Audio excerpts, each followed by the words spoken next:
Naam, habari za wakati huu na karibu tena ndugu mpenzi mtazamaji, ni kutaarifu yale ambayo yanajiri nchini Tanzania siku ya leo. Vijiwe vya kisiasa nchini vimepata mshtuko sasa hivi na maswali baada ya kuibuliwa kwa sakata la madai ya baadhi ya wanachama na viongozi wa Chama cha Demokrasia na Maendeleo Chadema kufuja na kuiba mamilioni ya pesa zilizotokana na michango ya wananchi kwa mwenyekiti wa chama hicho Antipas Lissu anayesota gerezani. Sasa inadaiwa takriban mamilioni ya fedha yake yameweza kuibiwa bila yeye kutambua. Mtazamaji, bonyeza alama like kisha bonyeza neno subscribe na alama ya kengele chini ya video hii kabla ni kuonyeshe na ni kutaarifu ripoti hizi kwa kina na kwa undani zaidi.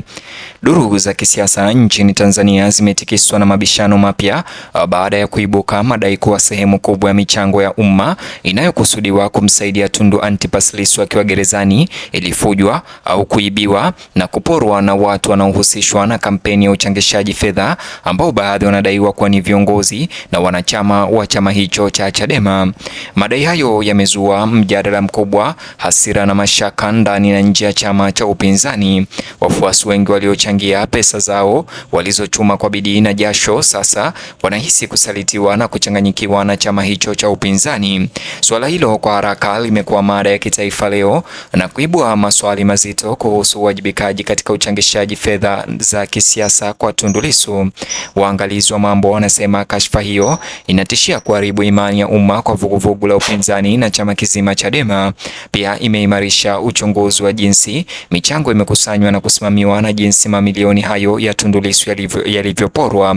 Hata hivyo, taarifa zilizotolewa mnamo Januari tarehe 28 mwaka huu 2026 zinadai kuwa zaidi ya takriban milioni 19 kati ya milioni 41 zilizochangishwa kwa ajili ya Tundu Lissu akiwa gerezani hazikuwahi kufikia lengo lililokusudiwa. Fedha hizo zilikusanywa kutoka kwa wafuasi wa Tanzania na nje ya nchi, ikiwa ni pamoja na vikundi vya Nairobi pamoja na Dar es Salaam, Dodoma na sehemu zingine za Afrika.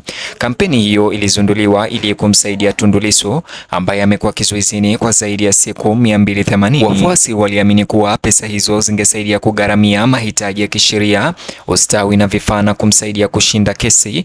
Badala yake, wachunguzi sasa wanadai kuwa sehemu kubwa ilielekezwa kwa matumizi ya kibinafsi na pesa hizo zikaibiwa.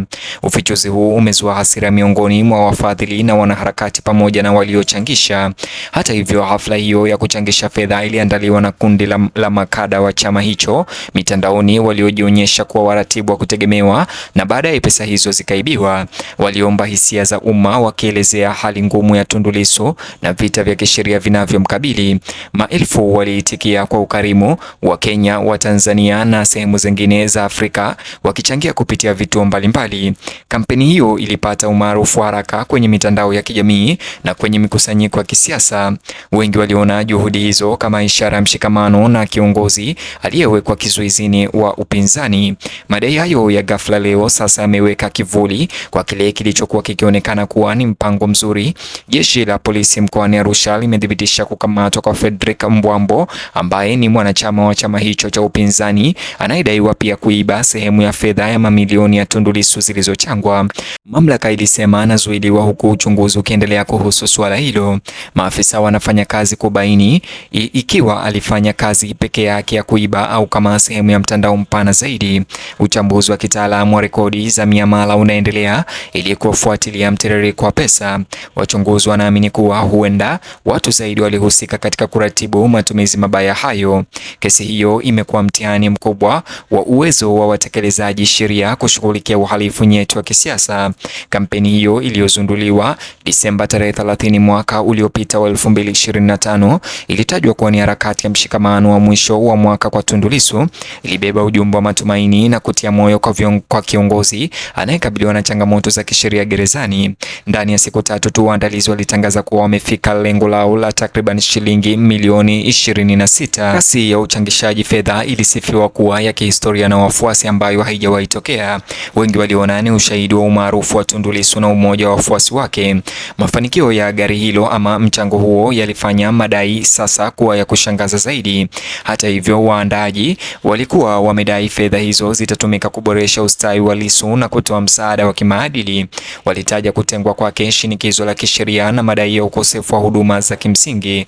Wafuasi waliambiwa kuwa michango yao imepunguza ugumu wake. Ujumbe wa kutia moyo ulishirikiwa pamoja na michango.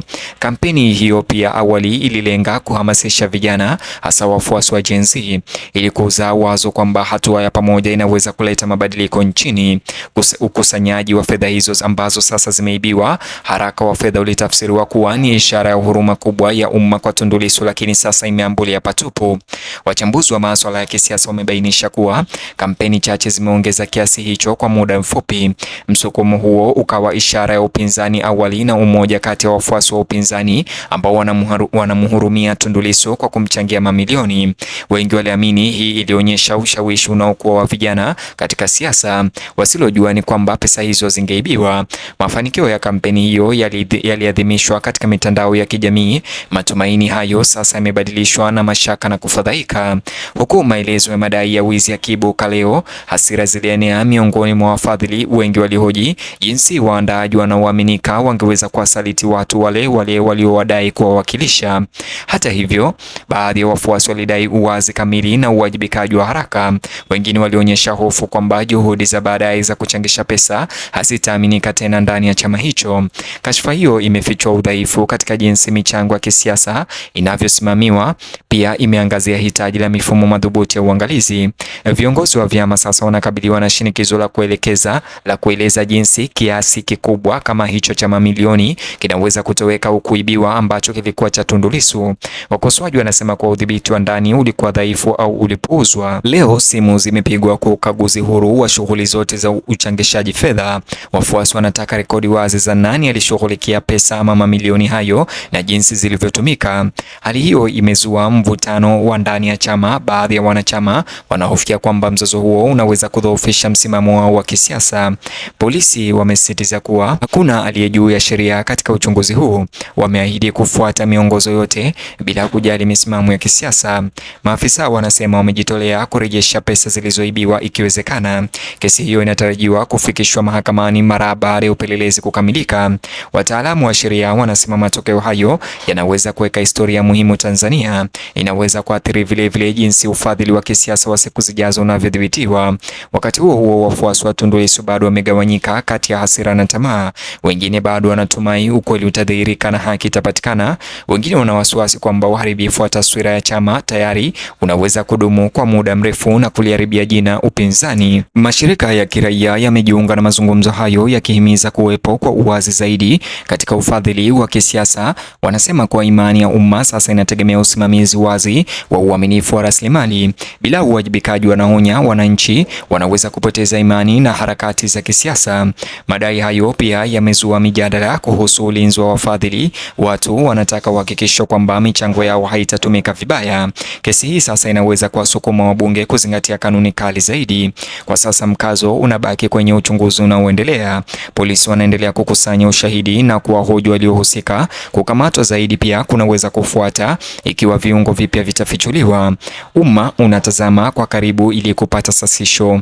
Wengi wanatumai kwamba ukweli utarejesha imani katika ufadhili wa kisiasa. Matokeo yataathiri kampeni za siku zijazo. Mzozo huo pia umezua mjadala kuhusu wajibu wa uongozi. Wakosoaji wanasema kwamba takwimu za juu zilipaswa kuhakikisha uangalizi sahihi. Wafuasi wanasisitiza kwamba vitendo vya wachache havipaswi kufafanua harakati nzima. Bado uharibifu wa mtazamo wa umma haukubaliki. Uaminifu ukishapotea ni vigumu kujenga upya. Hata hivyo, chama sasa kinakabiliwa na changamoto ya kurejesha uaminifu kwa wananchi. Kesi hiyo inapoendelea, maswali yanabaki juu ya hatima ya pesa ama mamilioni yaliyokosekana ya Tundu Lissu. Wafadhili wanataka kujua ikiwa pesa zote zitarejeshwa. Pia wanatafuta hakikisho kwamba matukio kama hayo hayataweza kutokea tena nchini Tanzania.